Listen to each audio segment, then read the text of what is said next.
welcome to today's tutorial, and in this tutorial I'll be showing you how you can add additional filters on your product page on Shopify. So this is the website I'll be using for this tutorial, and I already designed the website, so you can see it here. So this is the product page of the website, and looking at the filter section, you'll see we have limited options that we can tweak. So today I'll be teaching you on how you can add more of that. So let's go to the home of the website. So it's a nice website designed on Shopify. So you can see that it's a very nice website, but we want to add additional filters. So let's go to one of the products. Once again, let's check one of the products. Yeah, so no, I don't want that. Can we go back? Yeah, we have that. So we want to add some additional filters here, so it will make it easy for our user or the user of the store to locate a product on the website. So let's do that now. So you go back to the home page, then we go to app.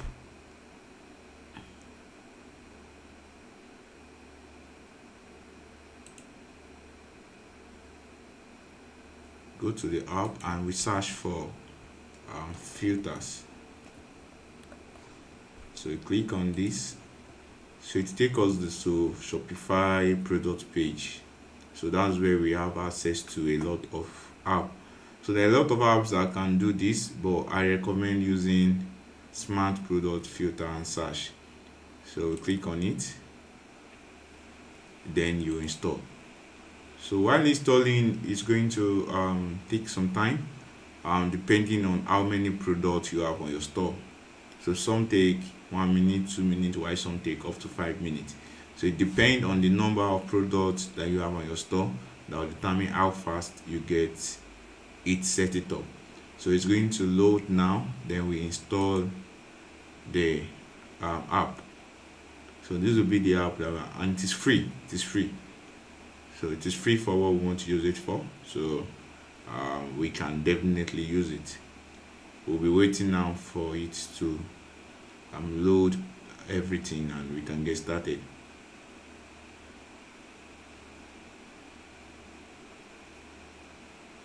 Yeah, so this is where it will take some time depending on the number of products, but I believe it should load mine faster because I have less than 20 products on this store. So it should load the product faster. So it's syncing the data to get every information about your store. So we'll wait for it to load before we can continue.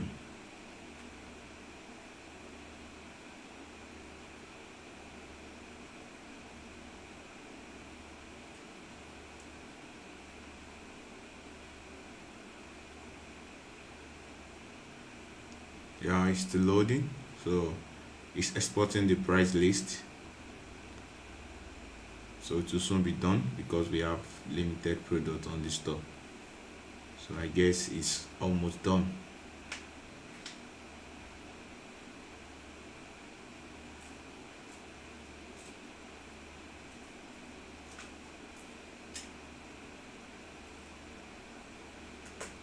Yeah, we have it now.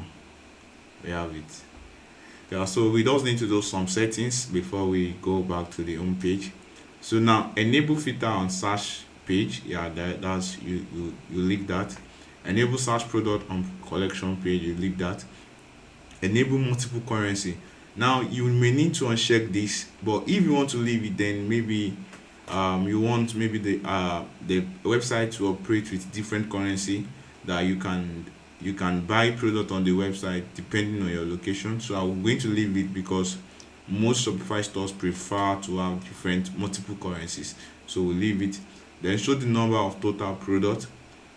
If you have like a stock for your product, you can leave it. But on this store, I'm not tracking the number of products, so I'm going to unmark it.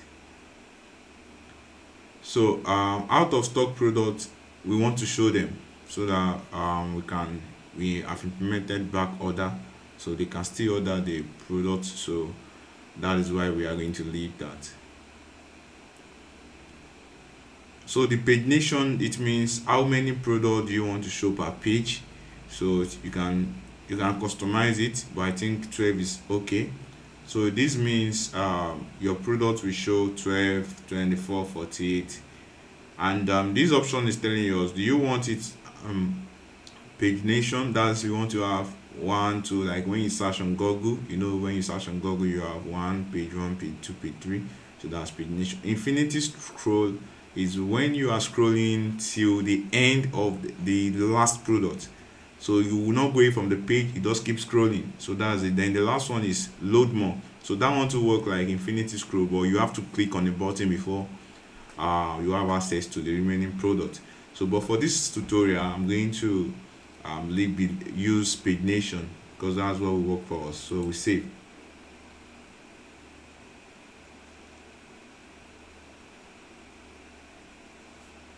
So after saving, it's going to take us to the theme settings. So this is the theme I'm using currently on my website. So it's going to say, okay, we should apply the filter to the theme that we are using. So I'll be clicking on the theme. Then we need to go to the theme and embed the app. So let's do that right away. So you click on go to theme and embed the app. So I'm using import theme.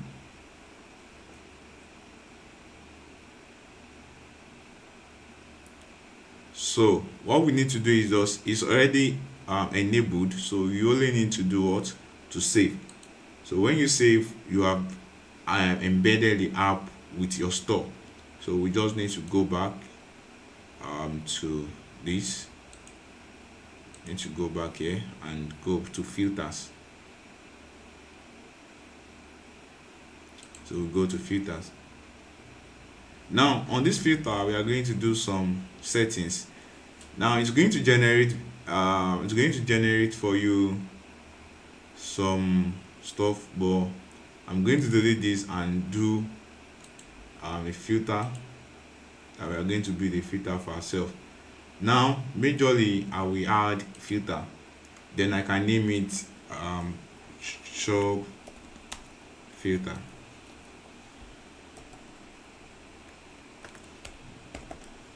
Shop filter. Now where should the filter apply?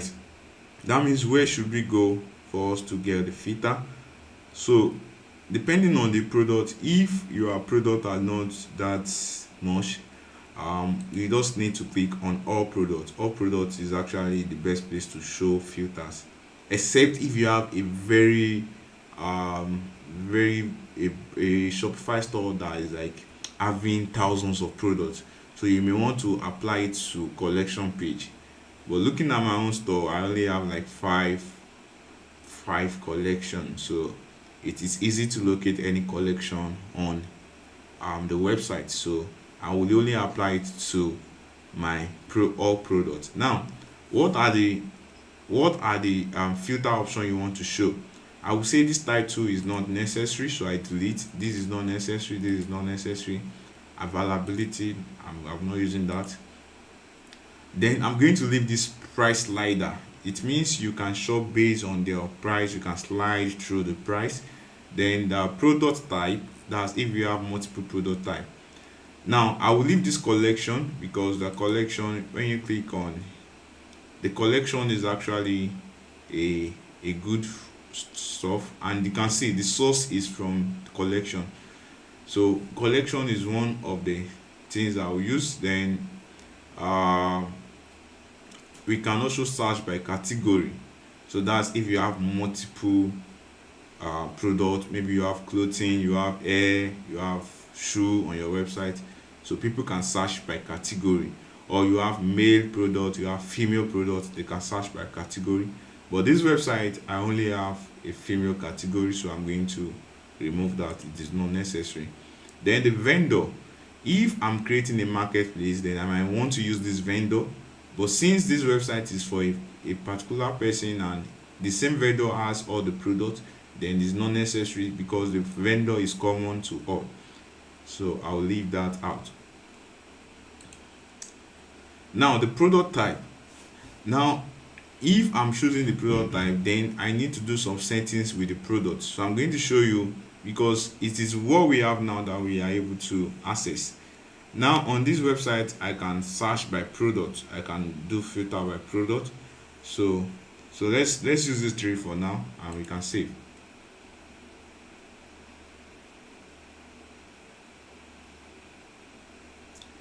So when we save, you can see now this collection, the source is from collection, the product type, the source is from product type, the price, the source is from price.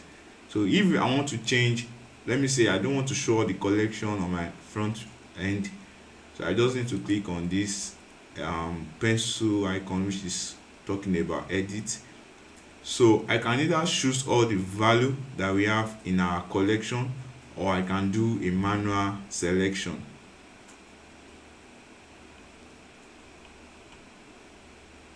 So now these are the collection I created on my website. So I can click on the two, and I can also do manual selection. So with that, it will give me, so let me show you how this manual selection works.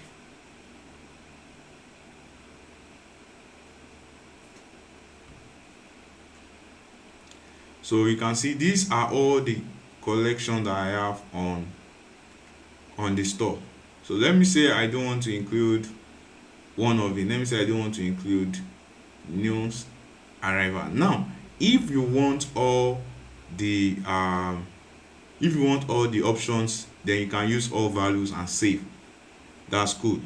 But if you want to have, maybe you want to arrange it yourself, or you want to remove some part of the stuff, then you may need to remove some. So I want to add dresses, which is one of my collection. I want to add top, which is one of my collection. I only have 3 collection. I also want to add bestseller, because most people, we always want to go for the best selling product. Then I don't have new arrival yet, so I will not be adding it. Now I can leave it like this. I can rearrange it. So if I want to rearrange it, I will come to this sort value. So presently it is A to Z, so it's arranging them alphabetically, but I can change it to what, manually, and start editing them. So it does, okay, I want to bring bestseller first, top second, dresses, and whole. So with that, I've been able to do that manually, and I can do what, I can save it. So we save that. So with that, I've been able to work on the collection filter. So I can go back, I've saved, I can go back. Now looking at the product type, I've not really created product type from my front end, but I can go ahead to create it and just send it to all value. I will set it to all value directly, and I will just save. I'll save. So we can save it, and good to go. So now for the pricing, you don't really have anything much to do with that. Now let's see how this thing look on our front end. Let's see how it looks on our front end. So let's see how it looks on our front end. Now you see what we have now. This is what we have presently. So let's reload the page and see what happened here. So let's reload now and see what happened here.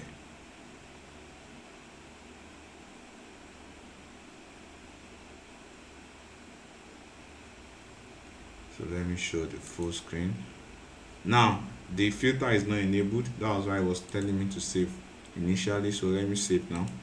Let me enable the filter.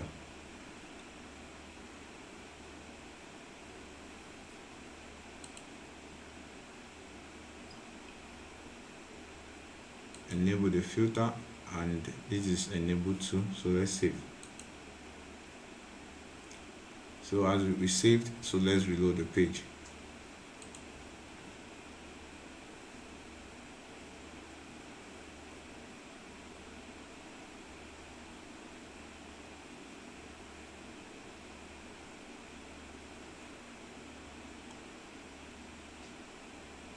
Yeah, I think something is, we have not saved something. That's why we have not, it's not showing yet. So let me see which settings we have not um,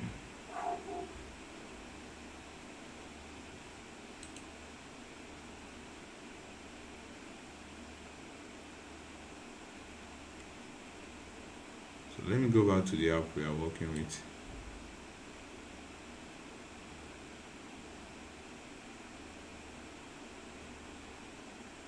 So let's save.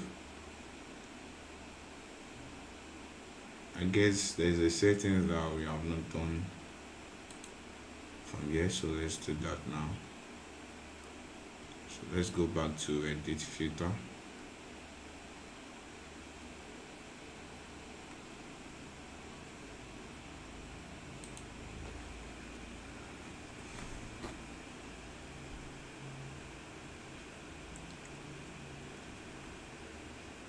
So we'll say applied to all products, and that has been activated.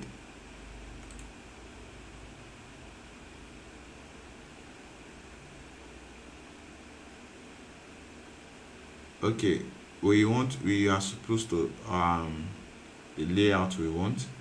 So it's basically the vertical layout. That's what we are going to be using. Then the filter title, you can also change that.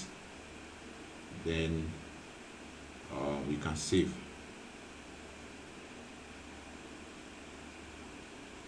So you can see we can also add rating as one of the options, like based on their rating.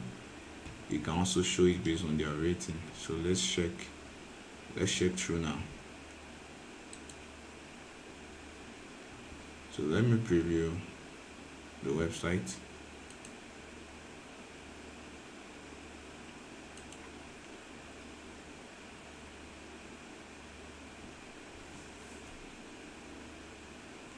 Yeah, so we have this. So let's go to shop all. That shop all products. Yeah, so you can see it here. We have this. We have our additional filters here. So I can filter based on this option that I've created and based on price. So I can add more based on my client requirements. So that is how you can do that. So you can do other settings, like maybe you want to change the size of the text, you want to change that, you can do it from here. So you can play around the settings and see. So you can set the font size presently is 14, so I can change it to 16 or 18 or so. And so we can also change how it's appear. Now I can make it majorly what we are doing is vertical, so that's the best. So is there another thing we need to add? Okay, the filter title, you can make that, let's say 18, so it will be a little bigger. So is there any other thing that we need to do? So if you want to change the colors to maybe probably your client's requirement, you can use this.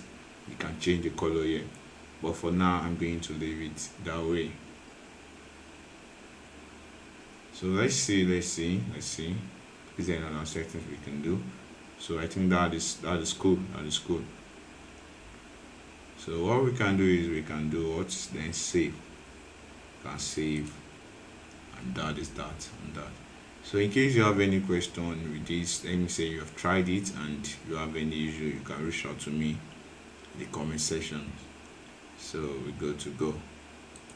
So thank you for your time, and join me in the next tutorial.